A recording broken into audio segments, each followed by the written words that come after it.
জয় গুরু। নমস্কার সবাইকে। আশা করছি গুরুর কৃপায় সবাই ভালো আছেন, সবাই ভালো থাকেন, সেটাই কাম্য। গুরু যেন সবাইকে ভালো রাখে এই আশাই ব্যক্ত করি। আর আপনারাও আমার জন্য একটু আশীর্বাদ করবেন, গুরু যেন আমার এই দেহকে দেহলয় হওয়ার আগ পর্যন্ত পঞ্চমহাভূতের দেহকে ভালো রাখেন। তো এখন অনেকেই অনেক বিষয়ে আমার ভিডিওতে কমেন্টস করে থাকেন। একজন বলতেছেন শ্বশুর নারী সম্বন্ধে বলার জন্য কন্টিনিউ আমাকে মেসেজ দেন। আমি অবশ্য বলেও আছি, রিপ্লাই করেছি যে এই সম্বন্ধে, নারী সম্বন্ধে যথেষ্ট ভিডিও দেওয়া আছে। তো তারপরে এক একজন এক এক রকম বলেন। তো বেশিরভাগ ক্ষেত্রে এই দম সাধনার বিষয়বস্তু আমার একটা প্লে লিস্ট আছে, সেখান থেকে দেখে নেবেন। শিব সরোদয় বিজ্ঞান ওইখানে আছে, সাধনা জ্ঞান ওইখানেও আছে, এবং পরবর্তীতে যেটা আধ্যাত্মিক বিষয় এখন যে প্লে লিস্টে ভিডিও দিছি, তো এই সমস্ত জায়গায় একটু চ্যানেলের ভিতরে ঢুকে একটু প্লে লিস্টগুলো ঘেটে ঘুটে ভিডিওগুলো বের করে নেবেন। দেখবেন সকল বিষয়ে আপনাদেরকে ভিডিও দেওয়া আছে, মোটামুটি সকল বিষয়ে দেওয়া আছে। দম সাধনার বিভিন্ন সরোদয় বিজ্ঞানের উপরে মোটামুটি সব দেওয়া আছে, যেগুলোর পূর্বে যে সমস্ত ভিডিও রেকর্ডিং করা হয়েছিল আজ থেকে 3-4 বছর আগে, তো সেগুলোর সাউন্ড কোয়ালিটি ভালো না। যেগুলো না বোঝা যাচ্ছে সেগুলো কিন্তু আমি চেষ্টা করছি নতুন করে দেওয়ার জন্য। তো এই হলো কথা। আর বেশিরভাগ আরেকটা কথা বলছি যে নাম্বার তো আমার ডেসক্রিপশনে দেওয়াই আছে, সেটা আপনারা নিতে পারেন। কিন্তু আমি ফেসবুক পেজ ওইখানে অ্যাড করে দিয়েছি। আপনাদের যা মতামত আছে, যা আছে, সেটা আপনারা একটু কাইন্ডলি ফেসবুকে গিয়ে সেটাকে অ্যাড করে আপনারা আপনাদের মেসেজগুলো দিবেন আশা করতেছি। তো এর জন্য আমি অতিরিক্ত মেসেজ আসে বিদায়, অতিরিক্ত কল আসে বিদায় আমি ফেসবুক পেজটা করে নিয়েছি আপনাদের জন্য। আপনারা ওখানে যে আপনাদের মতামতগুলো দেবেন। আর আমি ফেসবুকে যেগুলো আমি ইউটিউবে বলতে পারি না, সেগুলো আমি পেজে আমি লিখে চেষ্টা করব আপনাদেরকে জানানোর জন্য। তো এইটাই হলো বিষয়। তো আজকের বিষয় যে আমরা একটু অন্য ধরনের বিষয়। আমরা যারা প্রকৃতি, আমরা কিন্তু প্রকৃতি, পৃথিবীতে যা আছি সবই আমরা প্রকৃতি, পুরুষ একজন। কিন্তু এই প্রকৃতিকেও যে প্রকৃতি, এই প্রকৃতিকে আমি একজন ব্যক্তি, অ্যাজ এ জেন্ডার হিসাবে আমি কি ম্যাসকুলিন জেন্ডার। আমাকে সামাজিকভাবে আপনারা বিচার করেন, আমি ম্যাসকুলিন জেন্ডার, পুংলিঙ্গ। তো আবার ফেমিনিন জেন্ডারও আছে, স্ত্রীলিঙ্গ আছে, এবং কমন জেন্ডারও আছে, উভয়লিঙ্গ আছে। খেয়াল করেন, 3টা জিনিস প্রকৃতিতে কিন্তু আছে। এখন প্রকৃতিতে যে জিনিস আছে সেটা কি আমার দেহে নাই? যেহেতু পঞ্চমহাভূতের দেহ, অবশ্যই প্রকৃতির যতগুলো স্বভাব আছে সব স্বভাবই আমার এই দেহে আছে। সেটা আমাদের বুঝতে একটু সমস্যা হয়। প্রতিদিন আমাকে প্রকৃতির যে বিষয়গুলো আছে সেই বিষয়গুলো উপলব্ধি করার জন্য আমাকে অনেক বিষয়ে সরোদয় বিজ্ঞান বা সরোদয় জ্ঞান দমে আমাকে অনেক ধরনের সিগন্যাল দিয়ে থাকে প্রকৃতিকে বোঝার জন্য, প্রকৃতি থেকে নিজেকে শেখার জন্য। প্রকৃতি থেকে আমি নিজে যেন শিখতে পারি আসলে আমি কি। তো সেই ব্যাপারে বলছি যে আমি প্রকৃতিতে, আমি জেন্ডার হিসাবে আমি মনে করেন যে পুংলিঙ্গ। কিন্তু আপনি কি জানেন আমি যে বিজয় সরকার, প্রতিদিন আমার 3টা চেহারা হচ্ছে। প্রতিদিন 3টা জেন্ডারেই আমি যাচ্ছি, আমার জেন্ডার 3টাই হচ্ছে। আমি পুংলিঙ্গ থাকার পরবর্তীতেও আমি স্ত্রীলিঙ্গ, উভয়লিঙ্গ এবং পুংলিঙ্গতে প্রতিদিন আমি রূপান্তরিত হচ্ছি। এই 3টা লিঙ্গে আমি রূপান্তরিত হই, 3টা লিঙ্গে রূপান্তরিত হই। বিশ্বাস হচ্ছে না? এখন আমি পুরুষ, সেটা বুঝবেন কি করে? সেটা বোঝার একটা ওয়ে আছে। এটা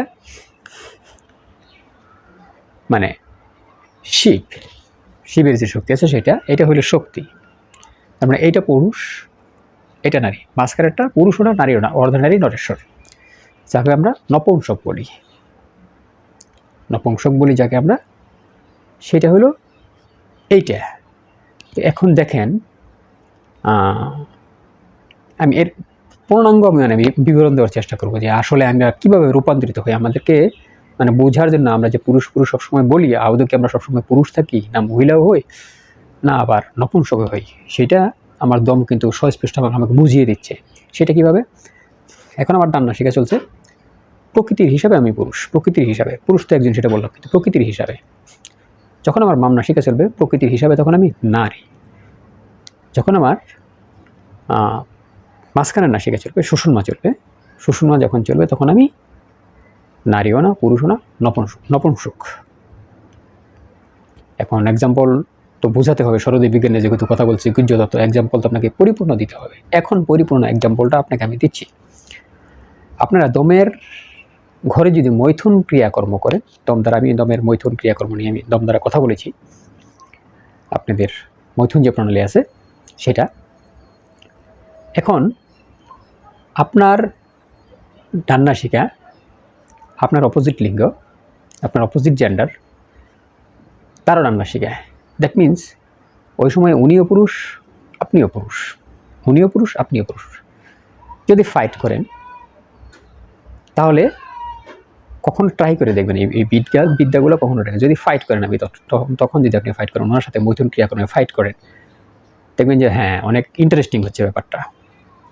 কেউ কাউকে ছাড় দেবে না, কারণ সমানে সমানে লেগে গেছে। এটা গেলে একটা বিষয়। তাহলে উনি যখন পুরুষ হয়েছে, আপনিও তখন পুরুষ, ঠিক আছে? উনি যখন পুরুষ হয়েছে, আপনিও তখন পুরুষ। যখন যুদ্ধ করছেন, কেউ কাউকে ছেড়ে দেয় নাই। Very interesting.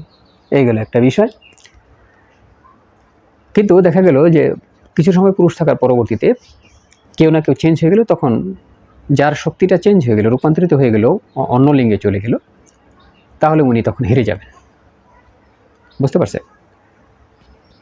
যে কোনো একজন, মনে করেন আপনার পুংলিঙ্গে রইল, পুংলিঙ্গে থাকার পরবর্তীতে একজন মনে করেন পুংলিঙ্গ থেকে চলে গেল, তখন উনি হেরে যাবেন। ট্রাই করে দেখবেন। এইগুলো বিষয়। এখন আপনার অপোজিট, আপনি মানে প্রকৃতিতে পুরুষ, প্রকৃতিতে উনি নারী। আপনার অপোজিট যে নারী, আপনার অপোজিট যে নারী যার সাথে উনি মৈথুন করবেন, ওনার ডান নাসিকা চলতেছে, ওনার ডান নাসিকা চলতেছে, আপনার বাম নাসিকা চলতেছে। ওনার ডান নাসিকা, আপনার বাম নাসিকা চলতেছে। তো তখন আপনি ওনার সাথে যদি যুদ্ধ করেন, আপনি যদি মৈথুন ক্রিয়াকর্মে যুদ্ধ করেন, নিশ্চিত রূপে আপনি হেরে যাবেন। এমনিতেই তো ওদের কাছে হেরে যেতে হয়, তখন আপনি নিশ্চিত রূপে আরও হেরে যাবেন, কারণ তখন আপনি ওই শক্তির সাথে পারবেন না। ওই শক্তির সাথে আপনি তখন একদম পারবেন না। তো বেসিক্যালি আপনার ডান নাসিকা চলতেছে, আপনার অপোজিট জেন্ডার, যে প্রকৃতিতে অপোজিট জেন্ডার, ওনার যদি বাম নাসিকা চলে, তখন যদি আপনি মৈথুন ক্রিয়াকর্ম করেন, তখন আপনি জয় হইতে পারবেন। কারণ তখন উনি প্রকৃতির নারী তত্ত্বে আছে, আপনি প্রকৃতির পুরুষ তত্ত্বে আছেন, প্রকৃতির পুরুষ তত্ত্বেই আছেন।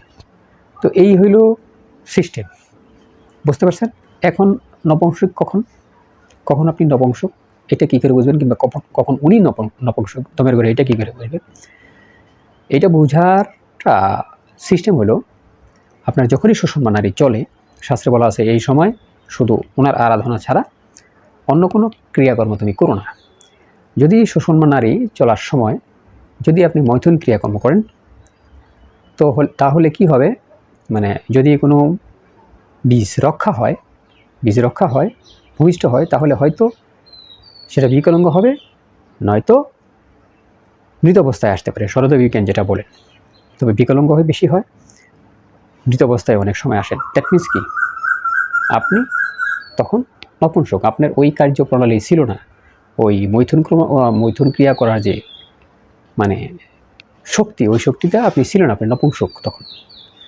সেম অ্যাজ ইট ইজ অপর আপনার যে মানে আপনার প্রতিপক্ষ যিনি, প্রকৃতিতে নারী যিনি, ওনারও যদি এরকম থাকে, সুষুম্না চলে, তাহলে ওনার ক্ষেত্রেও, আপনার ক্ষেত্রে যেটা হয়েছে ওনার ক্ষেত্রে হয়, তখন উনিও নপুংসক, আপনিও নপুংসক। আর দুইজনে যদি নপুংসক হন, ওই সময় যদি দুইজনই নপুংসক হন, দুইজনই নপুংসক হলে 100% মানে মৃত বাচ্চা প্রসব হবে। তো এই গেল দমের ঘরে। আদৌ এরকম কেউ বলছে কিনা জানি না, এটা বোঝার, মানে কখন আপনি নারী, কখন পুরুষ, বা কখন নপুংসক, এটা বোঝার। এখন দেখেন আরেকটা বিষয়, যখন আপনি নপুংসক হবেন, তখন আপনাকে শুধু সাধনাই করতে বলা হয়েছে। এখানে কিন্তু একটা ওয়ার্নিং দেখা যাচ্ছে। দম সাধনায় যখন আপনি নপুংসক হবেন, তখন শুধু আপনাকে অন্য কোনো ক্রিয়াকর্ম বাদ দিয়ে শুধু সাধনাই করতে বলা হয়েছে, যে তুমি শুধু সাধনাই করো, ওনার সাধনায় মত থাকো। বাকি যে কাজ করার যে টাইম আছে, সেটা কিছুক্ষণ পরে তোমার আসতেছে, তুমি কিছুক্ষণ পরে সেই জিনিসটা বুঝতে পারবা। এইটাগুলো একটা বিষয়। এখন দেখেন, আমরা পাতাস্থ বোবা, দন্ত বোবা, এর ভাষা আমরা বুঝতে পারি না। আচ্ছা, এই একটা এক্সাম্পল আমি দিচ্ছি। আমরা মানুষ হয়ে মানুষের ভাষা বুঝতে পারি না। আমি এখন বাংলাদেশি, বাংলা ভাষায় কথা বলি। কোনো যদি ফরাসি ব্যক্তি এসে কথা বলে তাহলে ওর ভাষায় বুঝতে পারি না, ওর ভাষা বুঝতে পারি না। বুঝতে হলে সেটা হয়তো আপনাকে শিখতে হবে। খেয়াল করেন, পৃথিবীতে এই একটা জাতি মানুষ যে একজন আরেকজনের ভাষা বুঝতে পারে না। খুব কেয়ারফুলি খেয়াল করবেন। কিন্তু পৃথিবীতে অন্য যে সমস্ত প্রাণী আছে, এখন মনে করেন সুইজারল্যান্ড থেকে একটা গাধা আসলো এবং বাংলাদেশের একটা গাধা, তাহলে ওই সুইজারল্যান্ডের গাধায় কি যে ভাষায় কথা বলবে আমাদের বাংলাদেশের ভাষায় কি অন্য ভাষায় কথা বলবে? পশুর ক্ষেত্রে অন্য ভাষায় কথা বলবে? আমার তো মনে হয় না, আমার মনে হয় না। ঠিকই তার জাত অনুযায়ী সে ওই ভাষায় কথা বলবে। পশুর ক্ষেত্রে পৃথিবীর যত জায়গায় যত পশু আছে, সেটা পৃথিবীর যে কোনো জায়গায় জন্মগ্রহণ করুক, তারা তাদের স্বজাতের ভাষা বুঝে। কিন্তু আমরা মানুষ হয়ে আমি আজকে বাংলাদেশে, আরেকজন আফ্রিকার, আরেকজন ফ্রান্স, আরেকজন সুইজারল্যান্ড, আরেকজন নেদারল্যান্ড, একে অপরের ভাষা বুঝি না। এখান থেকে কি বোঝা গেল?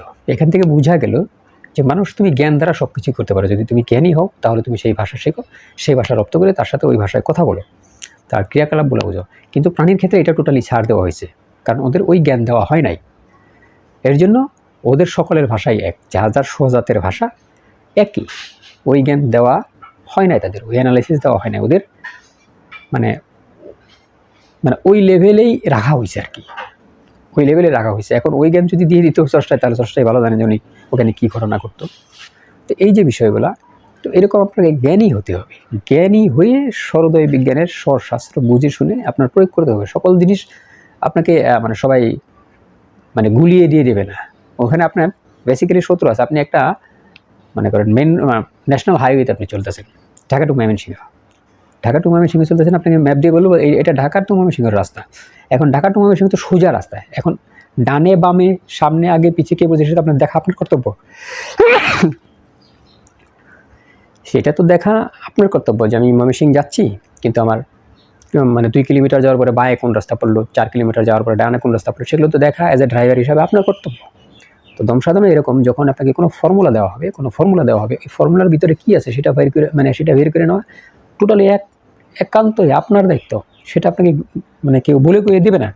কিন্তু এরপরও আমি যেগুলো বলি এগুলো কখনোই আমি চ্যালেঞ্জ করে বলি, কখনোই কেউ এগুলো বলে না, কখনোই কেউ ওগুলো বলে না।